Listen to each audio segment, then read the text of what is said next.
YouTube channel SK online classes में आपका स्वागत है। नमस्कार, गुड मॉर्निंग। मैं पढ़ा रहा हूँ आप लोगों को विज्ञान कक्षा 9 की 9th क्लास की है। अध्याय आपके पास है 12 ध्वनि। ध्वनि मतलब होता है साउंड। साउंड आप लोग सीखेंगे साउंड क्या होता है। मतलब हम बोल रहे हैं तो आपको साउंड मिल रहा है, कोई आवाज़ आ रही बाहर से तो बैकग्राउंड पे तो वो साउंड होता है, या कोई चीज़ से हम क्या बाजा है, टून है, डीजे सब चीज़ सुनते हैं। मतलब क्या है, साउंड हमको दिखता नहीं है। जैसे साउंड नहीं दिखता है वैसे हमें इलेक्ट्रिसिटी नहीं दिखती है। मतलब छू के महसूस होती है लेकिन दिखते नहीं है। मतलब ऊपर आसमान वाली तो दिखती है और हमको हवा नहीं दिखती है, ठीक है, महसूस कर सकते हैं। उसी प्रकार से जो हम अपने कानों से सुनते हैं वो साउंड कहलाता है। क्या कहलाता है? जो कुछ भी हम अपने कानों से सुनते हैं वो साउंड कहलाता है। What is mean by sound? क्या जो कुछ हम अपने कानों से सुनते हैं क्या कहलाता है? साउंड कहलाता है। ये आपके पास छोटी सी डिफिनीशन है साउंड। What is sound? जो कुछ भी हम अपने कानों से सुनते हैं साउंड कहलाता है। समझ पाए? तो वही हमारे पास साउंड है। जैसे कान से क्या सुनते हैं?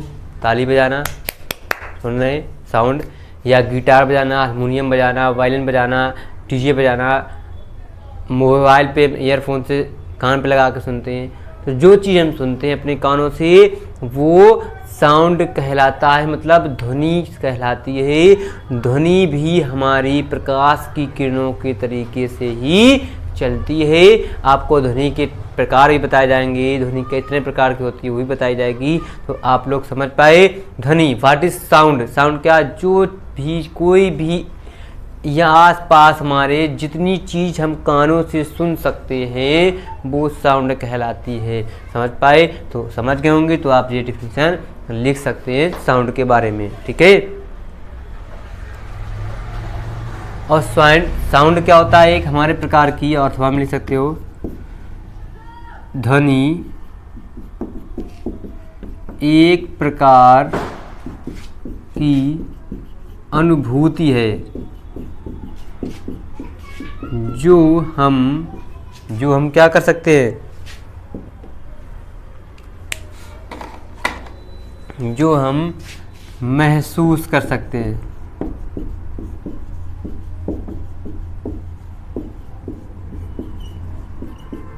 जो हम क्या कर सकते हैं?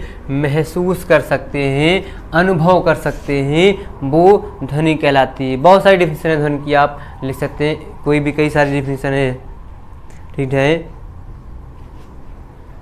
ठीक है, तो ये आप लोग नोट कर लीजिए ध्वनि की। फिर आपको लिखाते हैं एग्जाम्पल। ध्वनि का एग्जाम्पल क्या है, ध्वनि को कैसे पता करेंगे और किस तरीके से आप इसको जानेंगे। ध्वनि का एग्जाम्पल लिख लिए, सितार की ध्वनि। सितार की ध्वनि। नंबर 8 जो होता है ढोलक। ढोलक की ध्वनि। ढोलक भी तुम्हारी बजाई जाती है हाथों से। ड्रम की ध्वनि। और होती है एक बांसुरी की ध्वनि। बांसुरी की ध्वनि। और होता है हमारे पास ध्वनि ठोस, गैस, द्रव दोनों माध्यमों में चल सकती है। हमारे पास ध्वनि की जो चाल होती है क्या होती है? आदि। और फिर लिख सकते हैं ध्वनि की जो चाल होती है किसमें? ठोस, गैस, द्रव दोनों में चल सकती है। किसमें चल सकती है? ठोस, द्रव, गैस दोनों में, हमारे पास तीनों में चल सकती है ध्वनि। हमारे पास ध्वनि देखो, वाटर जब पानी ऐसे ऐसे चलता है झरने से गिरता है उसमें भी आवाज़ आती है। गैस के थ्रू हमारे पास ध्वनि बढ़ती है। ठोस मतलब क्या होता है? धातु की कोई चीज़ लो, उस पर ऐसे आवाज़ करो तो धातु से भी आवाज़ आती है। वो तो सारी माध्यमों में हमारे पास ध्वनि चल सकती है। जी आप लोग ध्वनि के बारे में जान गए, तो आप लोग लिख लीजिए, नोट कर लीजिए, स्क्रीनशॉट ले लीजिए, फिर आगे बढ़ते हैं ध्वनि के आगे। जल्दी से नोट कीजिएगा, क्विक फास्ट।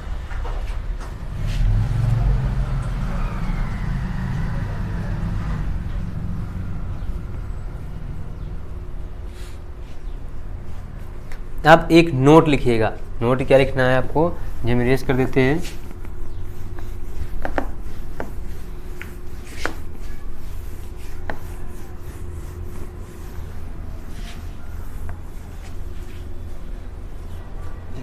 नोट लिखिएगा, नोट। नोट में लिखना है यह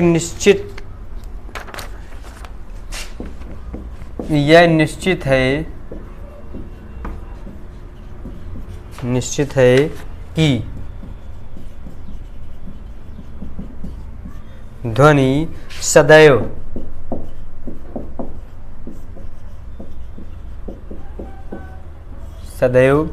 कंपनों के कारण उत्पन्न होती है। किसके कारण? कंपनों के कारण उत्पन्न होती है।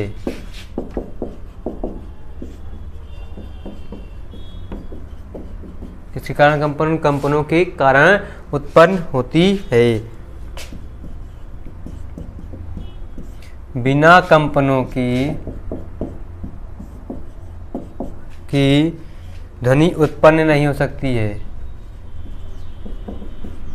ध्वनि उत्पन्न नहीं हो सकती है। क्या हो सकती है? बिना कंपनों के हमारे पास ध्वनि उत्पन्न नहीं हो सकती। कंपन मतलब समझते हो, जैसे आप क्या होता है, तालाब में पानी भरा हुआ होता है, तो आप लोग देखे होंगे एक पत्थर मार दो तो उसमें थोड़ी सी आवाज़ होती है, और फिर क्या होता है हमारे पास, क्या धीरे धीरे पानी ऐसे करके चलता है, तो उस पर हमारे पास कंपन स्टार्ट हो जाता है, तो धीरे से फिर पानी में आवाज़ आने लगती है।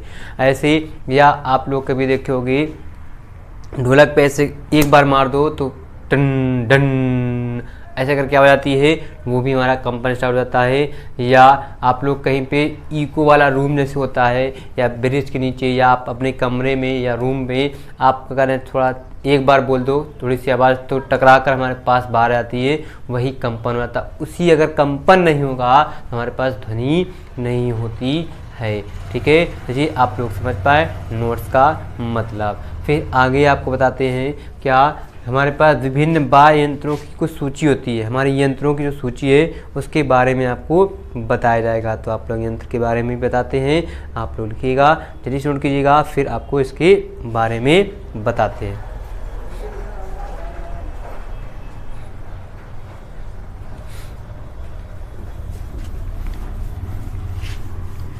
देखिए इनकी सूची मैंने बनाई है, आपको लिखाते हैं, आप लोग सूची में बनाइएगा बहुत अच्छी तरीके से। टेबल टाइप्स की है तो उसको आप लोग लिख सकते हैं, यहाँ पर एग्जाम्पल के थ्रू ही लिख सकते हैं। क्या आप लोग एक सेकंड रुकिएगा,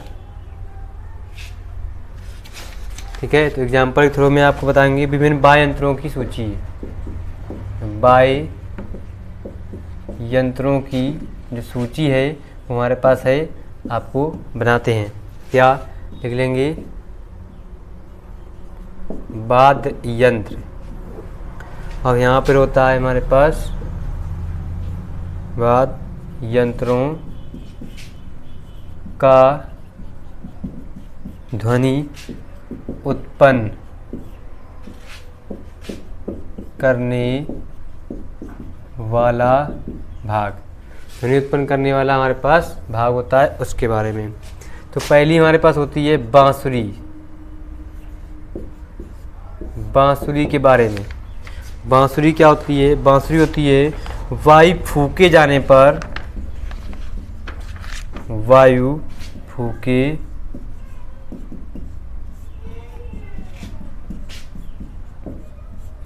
जाने पर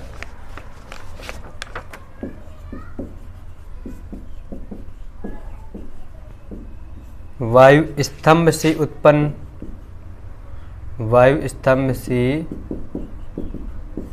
उत्पन्न कंपन होता है।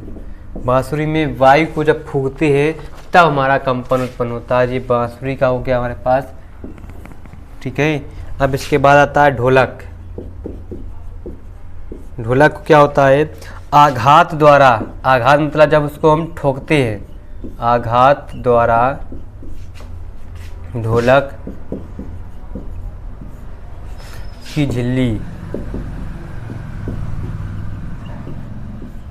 की झिल्ली से उत्पन्न कंपन,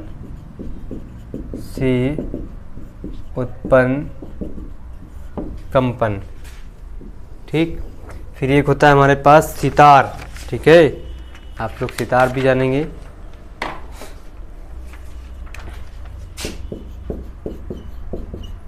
सितार के बारे में, सितार होता है तारों की झंझनाहट से उत्पन्न कंपन, तारों की झंझनाहट से उत्पन्न होता है हमारे पास कंपन, कंपन, ठीक, ये हो गया। अब एक बचा हमारे पास वायलिन। वायलिन का कैसे काम चलेगा, वायलिन के बारे में जानेंगे। तो वायलिन क्या होता है? तारों को रगड़ने से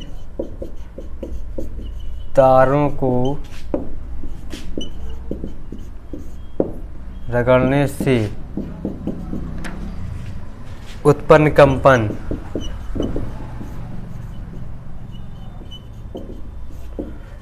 तारों को जब हम रगड़ते हैं तब हमारे पास ये आपके पास टेबल बन गई। ये आपको समझना है और इसके बारे में आपको बताते हैं और डीपली से। अब देखिए यहाँ पर हमारे पास कोई दिक्कत कोई परेशानी होगी।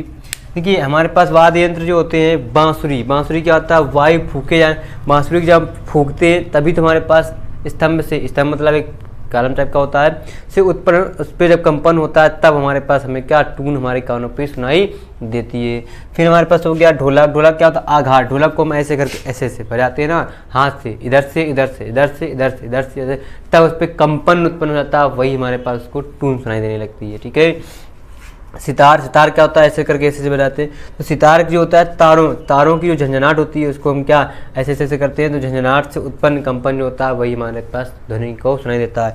फिर होता है वायलिन। वायलिन क्या होता है? तारों को रगड़ने से, तारों को ऐसे ऐसे रगड़ते हैं, ऐसे ऐसे करके रगड़ने से ही हमारे पास क्या झंझनाहट उत्पन्न होने पर हमें कंपन उत्पन्न हो जाता है, वही हमारे पास कानों पर सुनाई देता है। तो ये हो गया आपके पास ध्वनि वाद्य यंत्र, आप लोग जाने। अब इसके आगे आप जानेंगे, आगे आपके पास किताब में टॉपिक है, हम देख लेते हैं, बताते हैं क्या है। आपके पास है ध्वनि का संचरण।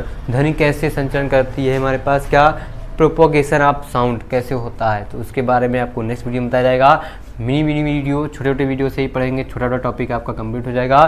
फिर आगे आपको बढ़ते हैं। आप लोगों को देखो कम समय में मैं ज़्यादा चीज़ें आपको बता देता हूँ, बस यही फ़र्क है, इसी वजह से आपका वीडियो शॉर्ट बनता है। अब और आपको यही चीज़ मैं आपको बारीक से थोड़ा थोड़ा धीरे धीरे बताऊँ तो उसमें टाइम ज़्यादा कंज्यूम हो जाए, तो आप लोग कम समय में ज़्यादा चीज़ें जान जाएँ, वही आपके बेस्ट है, क्योंकि आपको टाइम बर्बाद नहीं करना पड़ेगा। आप लोग इतना देखिए, उसके बाद दूसरा वीडियो आप देख सकते हैं, कोई दूसरा टॉपिक, कोई दूसरा सब्जेक्ट भी आप पढ़ सकते हैं, स्टडी कर सकते हैं। इस वजह से आप लोगों को मैं कम समय में कम टाइम पे ज़्यादा चीज़ें कंटेंट देता हूँ, और ज़्यादा समय में कम कंटेंट मिले तो वो ज़्यादा बेटर नहीं रहता, आप लोग बोल जाएंगे, इस वजह से। ठीक है, तो आज के इतना ही। नमस्कार, बाय बाय, टाटा। और जाने से पहले वीडियो को लाइक जरूर कीजिए, शेयर कर दीजिएगा, चैनल को सब्सक्राइब कर लीजिएगा और बेल आइकन को भी दबा दीजिएगा। Bye bye.